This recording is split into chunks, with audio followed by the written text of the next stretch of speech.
Man, I hate these stupid gigs. Disgusting. A mustached man said, his gruff voice muffled by the plastic face shield attached to his white rubber suit. Yeah, dude, there's certainly something. City's gonna get in our ass if we don't take it, though. An identically dressed, younger-looking woman, perhaps in her early 30s, replied. You guys have done these big fatberg jobs before? I've only taken the small chunks that get up in the grates. A young man, fresh-faced and barely out of school, said to the both of them. He wore a different suit, noticeably newer and without the faded lettering that adorned his co-workers' suits. They lowered themselves down a ladder into the Philadelphia sewers, giving each other space before dropping down into the ankle-deep muck that covered the bottom of the brick tunnel. Yeah, Matt, we actually ran the last one together, me and Jim. It was a 10-tonner, so not as big, but it's still rough work, Stacy replies. Jim actually fell into the thing one time. She grinned through her faceplate. Dumbass, she jokingly calls out to Jim, who's 15 feet or so in front of his younger colleagues. Jim ignores her and begins to stomp through the waste. He's such a baby, Stacy mutters to Matt, giggling. The three of them worked their way through old brick tunnels for another 6 minutes until coming up a descending ramp that brought them into nearly chest-deep water. The stench was noxious even through their plastic masks. Their rubber sheet suits submerged, appearing yellow-brown in the semi-transparent sewage liquid. They moved slowly, but arrived soon at the first wall of the waste-formed cave they were to excavate. Matt felt a pit form in his stomach as he realized the task ahead of them. He wanted to hurl, but decided he had to put on a brave facade for his older co-workers. Stacy, however, had no such qualms. Jesus Christ, that thing is huge. Are you seeing this, Jim? Stacy exclaimed, attempting to jog through the waste and upon reaching it, digging her shovel deep into the mass. Yeah, Stace, I'm seeing it. Damn, it's a big job. Wonder if they're gonna have to call in a bigger team. Almost seems like a Londoner. Jim replied. Londoner? Matt asked, racking his brain for some obscure reference he wasn't picking up on. Stacy chimed in. Oh, in England they excavated a berg the size of like a dozen of those fancy double buses they have over there. We usually call anything over 20 tons a Londoner, but that thing was like 130? It's crazy shit, man. Jim snickered at her last sentence. Oh, pipe down, you old geezer, no pun intended. Stacy playfully punched Jim in the arm as his steely face broke into a big fit of laughter. After a few minutes of joking around, the group finally grabbed their shovels and began to dig. The tools slid into the mass of human waste, animal fat, and discarded tissue, making a sickening squick as they carved into the walls. In the course of a half hour, they managed to dislodge a few large chunks of the beast, making the beginnings of a shallow tunnel. Matt knew that this was the first step to clearing a fatberg, to make a tunnel straight through the thing. As they rested for a moment, he noticed an object lodged in the mass. It was a silvery cigarette lighter, in what seemed to be a decent condition considering the circumstances. He picked it up and examined it for a moment. Hey, what'd you find, dude? Stacy called over to him. Just a lighter. Not bad looking either. Score! She looked at it, her eyes lighting up in an instant. I used to have one just like that back in the day. God, what I wouldn't give for a smoke right now, Stacy sighed as she continued to flip the object in her hands. Jim piped up. Off the wagon already? I'm disappointed. Oh, and lighting up in here would probably blow the whole sewer. Methane and all that. Stacy scowled and rolled her eyes for a moment, before allowing her expression to soften. Yeah. Still want it, though. Stacy returned the lighter, picked up her shovel, and began to dig again. Matt looked once more at his find and unzipped his suit slightly, pocketing the object. He had a pack on him, but he wasn't willing to tempt her nor himself with the smoke. Jim and Matt made some small talk about local sports, letting Stacy simmer a bit before joining her. They all resumed their work, until Jim made a find of his own. What the hell? Jim looked pale as he held a stained piece of glossy paper. His expression was not just puzzled, but deeply shocked.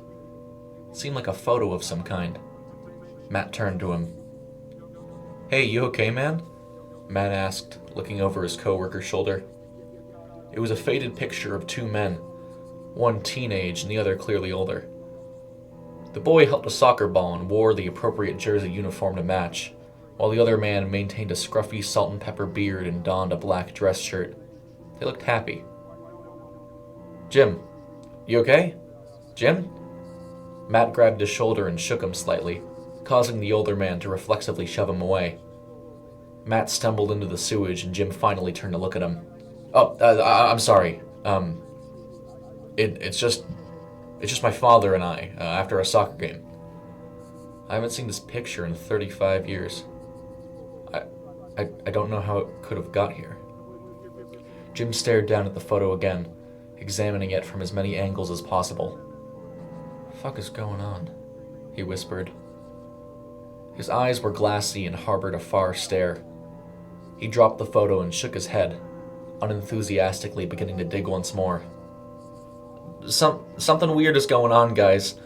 I don't know how it's possible for that picture to be here, and I swear I just saw an old doll of mine float by in the stream," Stacy said, audibly shaken.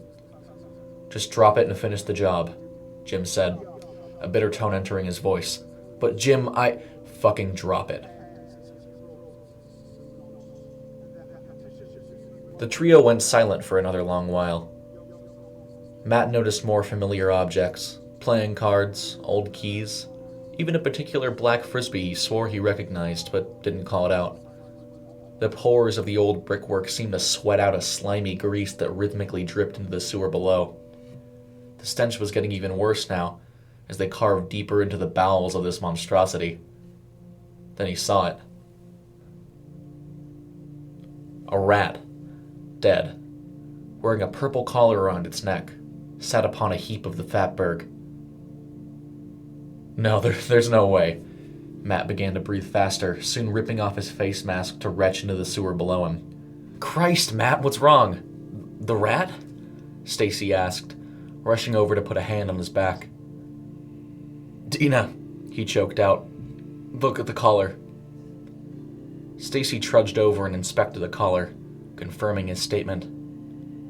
How did you know? You didn't even touch the thing." Her voice wavered as she forced the words past a heavy swallow. "'Cause she was mine," Matt remembered, more than a decade ago, his middle school pet. He'd recognize that collar anywhere. Something seriously wrong is going on. I lost Dina years ago. There's no way she could be here. And that picture Jim saw? It's just not possible. "It's not right in here," Jim said.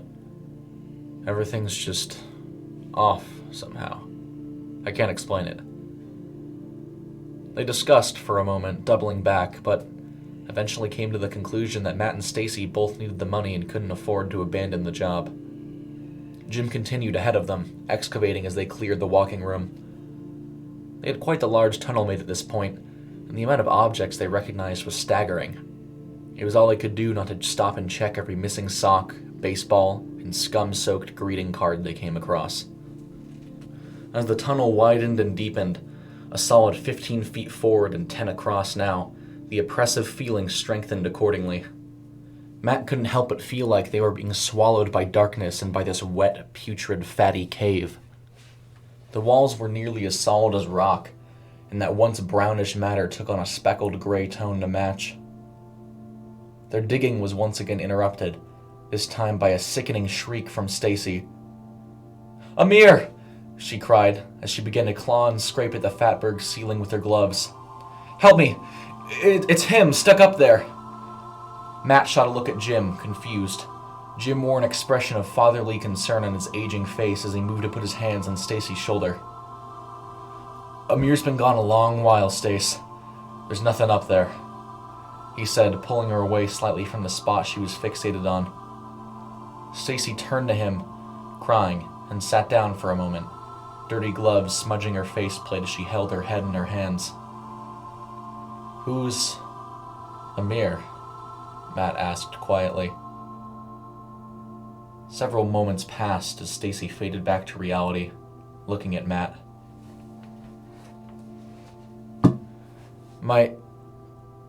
He was my husband. We We married straight out of college. He got cancer, pancreatic. She sniffled for a moment. Didn't make it. I just turned 26, so that was, 5 years ago now? God. Feels like just yesterday. Jim put his hand on her back. It's okay, Stace. It's been a long time. Whatever you're seeing up there, it can't be him, alright? But I see him, Jim! She stood up, tears streaming down her face. I gotta dig him out, just to check, please. She was nearly shouting at this point. Stace, stop! Jim cried as he moved in her way to block her. Determined, she shoved him out of the way, right into Matt, a few feet forward of where she'd seen a mirror. As Stacy repeatedly dug her shovel into the leftward ceiling of the tunnel, she collapsed it right over her. Rubble and waste rained from the top, crushing her and blanketing the remaining two in darkness as they heard a sickening crunch, and a muffled scream soon stifled. No! They cried in unison as the two men leapt over to where the ceiling had fallen in on their friend. There was no saving her now. Several thousand pounds of solid material had crushed her where she stood and just barely left them unscathed. Even Jim's stoic demeanor broke into a heaping sob that echoed across the walls of their remaining stretch of excavation. The two sat in darkness for what felt like hours, not even bearing to turn on their flashlights. Water scarcely ran through the cracks in the boulders that blocked their path backward now. Jim broke the silence after an eternity. Kid? Do you hear that? Hear what? Matt replied. He didn't notice anything but the dripping of the soggy mass above them. Lay your head to the ground, Jim said, finally turning on his head-mounted flashlight to face Matt. Matt did so and noticed it. A rhythmic pulse. Some slight expansion with a near imperceptible rumble. It's breathing, Jim said gravely. Matt pulled his head up and sat in horror. It all made sense. The objects, the picture, the rat, Amir and Stacy. Something was playing tricks on them. From the sound of it, that thing was a living amalgamation of grease, tissue, and discarded waste. By the way it looked now, he and Jim were surrounded completely by its fleshy body. Matt's breathing began to rush, not sure how to take in this realization. He ripped off his mask and heaved into the muck all around them. They couldn't move back now. But how far had they come? Matt, putting aside his nausea, thought for a moment. Surely they should have been out of the other end by now, with how far they'd dug. But the fleshy cave hadn't thinned out yet, meaning they had to be close to the center. Matt shivered at that thought. He turned to Jim, who stared at the far wall, 10 to 15 feet across from him. Jim looked back at him and his face softened. You're right, kid. I just needed to check. Having found the vision was just an illusion, Jim seemed ready to continue forward. But when he pulled back, his arm didn't seem to budge. Hey, give me a hand here, he said, looking pained. Matt reached over and attempted to help pry his colleague free, but to no avail. It's getting tighter, Jim choked out as Matt began to panic. He could see the waist swirl and contort to squeeze harder on Jim's arm. The older man began to cry out as Matt could hear bones cracking and blood pooling through the rubber suit. He kept pulling, and 10 seconds later yanked a limp and blood-soaked arm out of the hole. Jim cursed and cried, his useless appendage dangling at his side like a loose sleeve. Matt felt sick, in fear of this place and whatever brought it to life. Fuck, man. Oh God, oh my fucking God. Sensing no time to mourn, Matt dug in a frenzy, scooping as much mass out of the way as he could muster while the older man tried to stifle his whimpering. After 15 excruciating minutes, Matt sank his spade into the wall a final time, the blade piercing through a few inches of bile before once again reaching an open space. The force shot Matt forward, sending him tumbling through the waste and dark, pitch-black room. It was large, spanning the width of the whole pipe. As it seemed, larger. As his eyes adjusted, he noticed small flecks of light, like stars. They dotted around the mysterious cavern, seemingly floating in front of him, stationary and dim. They'd helped to round out the shape of the room, indicating a vaguely spherical shape at which he'd entered aligned with the middle. The lights were somewhat orange in tone, lightly pulsing from that color to a duller brown. He reached out to touch one, almost absent-mindedly, but immediately recoiled. The speck was not a pinprick of light in empty space, but more like the light of an angler, as it was just an enticing dot that compelled him towards the real presence. What he grabbed was a fleshy cylinder, like intestines stretched from the wall of the sewer to something at the center. It pulsated in his hand, internally moving some sort of liquid out towards the Berg's walls. Falling backwards, Matt scrambled to Jim, who still moaned in pain, and wordlessly pulled the man's headlamp off. On his hands and knees, he crawled through the hole he'd created, determined to gaze upon whatever was in this deathly space. He found himself the fool. Flicking the lamp on, he stood back in shock. The room was, as he'd thought, too big for the tunnel. Brownish growths, semi-transparent and filled with rushing sewage, dug into the brick, creating the spherical room he stood in now as they ripped clay and mortar from the surroundings onto the floor. A floor he now knew was covered in a thin, fleshy membrane, likely a millimeter thick or less. It was almost like dirty bubble gum freshly popped from an inflated state. Up from the floor was a central membrane, formed from the Berg's fatty walls.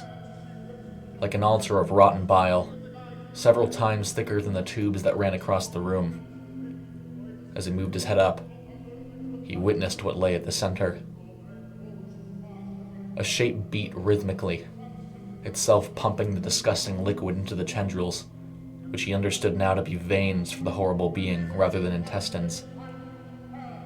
For this organ was unmistakably a heart, powering the whole monstrous structure.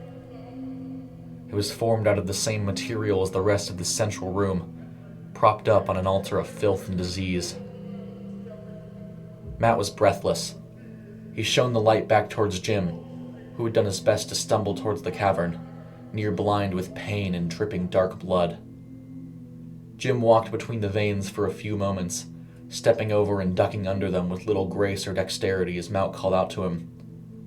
"Jim, what's going on? Can you hear me?" he cried, to no response. Suddenly, the man collapsed, falling face first into the squishy membrane of the cavern. His breathing seemed slow, but present, a fact compelling Matt to rush over at a breakneck pace to the other end of the room. Matt desperately tried to get Jim to move, but he had clearly lost consciousness. "Please, man, you have to get up. We have to get away from this thing. It's gonna..." As he spoke, the wall opposite his original excavation opened up, the displaced material spilling out around him. It turned to a hot grease, likely its original state when carelessly poured down the drain, and washed like a wave over Jim, solidifying once more. It clearly had some awful intelligence, no doubt animated by the heart that lay just a few feet behind him. More came forth, burying the old man in waste as Matt stood helpless in the knowledge that any attempt to free Jim would doubtless get his hand stuck as well. He felt numb, not crying out, not feeling disgust nor nausea. Matt simply felt cold determination to flee, an emotion brought onto him by the icy blade of total fear. Without a word, he simply picked up his shovel and dug, right into the depression made by the rolling waves of filth. He dug non-stop for, it seemed, hours. The farther he got from the heart of it all, the more malleable the walls became and the faster his escape. And eventually, he found the exterior once more. Finally, Matt had escaped the fleshy mass that had held him prisoner and killed his two partners. But as he looked in front of him, he saw something. A woman. It was an older woman, with frizzy hair, comfortable knitted clothing, and earrings that dangled at either side of her head.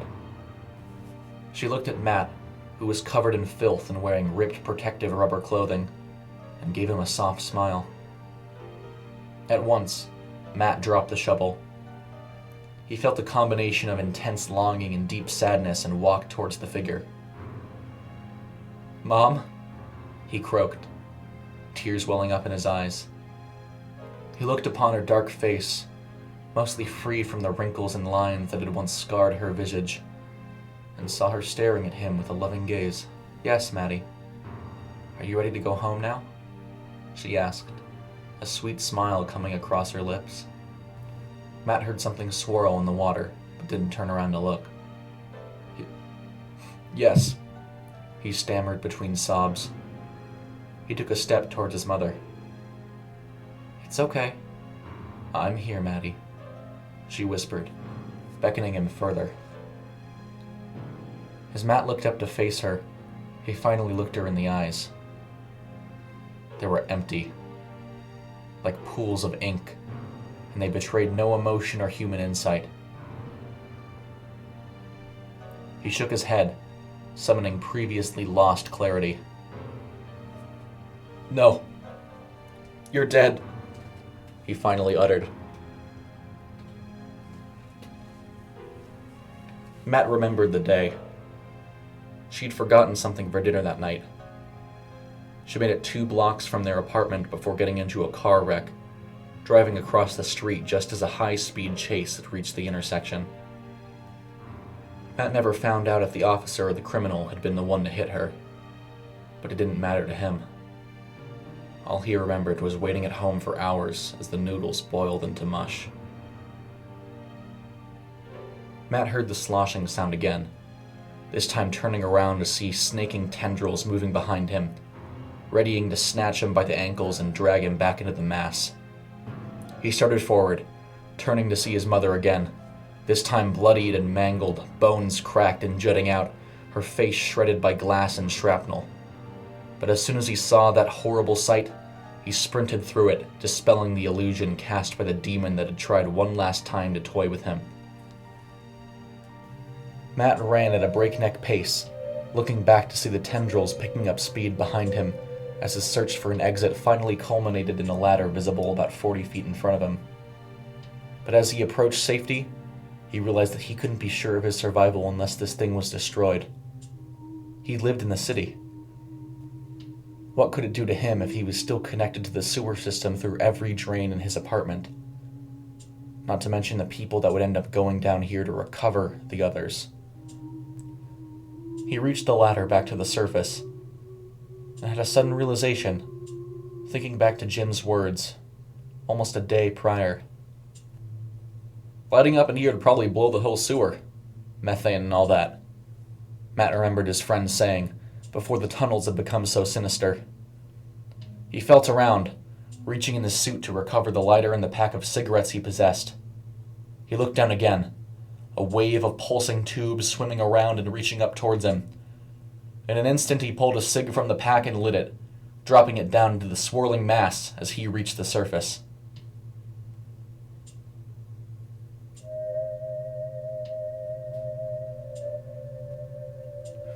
"So, what's your story again?"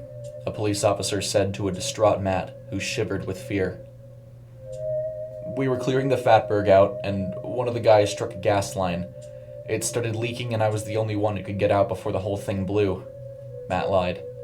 He'd told the story 10 or so times in the past 3 hours, as cleanup crews, firefighters, medics, police, and other sanitation workers came by to witness the scene. He'd gotten pretty good at telling it, knowing there was no way to recant what actually happened. Matt sat for a while, a thick blanket wrapped around him and his stinking suit radiating noxious fumes. He sobbed for Stacy, for Jim, and for his mother, and simply at the thought of whatever abomination could have found its way into the heart of the sewer. But eventually, someone else came to him. A strange man in a fine maroon suit, accompanied by a pale-looking companion who wore a hood over his head, despite the clear, sunny day. He crouched down to look Matt in the eyes. "Hi, I'm Jamil West. This is my partner Darren. We're with an investigative group of sorts. We know something more went on here than you're telling authorities. We get it. Ever want to spill the real story? Call us." He handed Matt a business card that read DAO in gold lettering, with a phone number below it. The pair began to walk off as Matt looked up in confusion. "Oh, and if you run into our sister org and they ask about the incident, don't let them rope you into their messes. This is our case file. We look forward to hearing your side of the story, Matthew."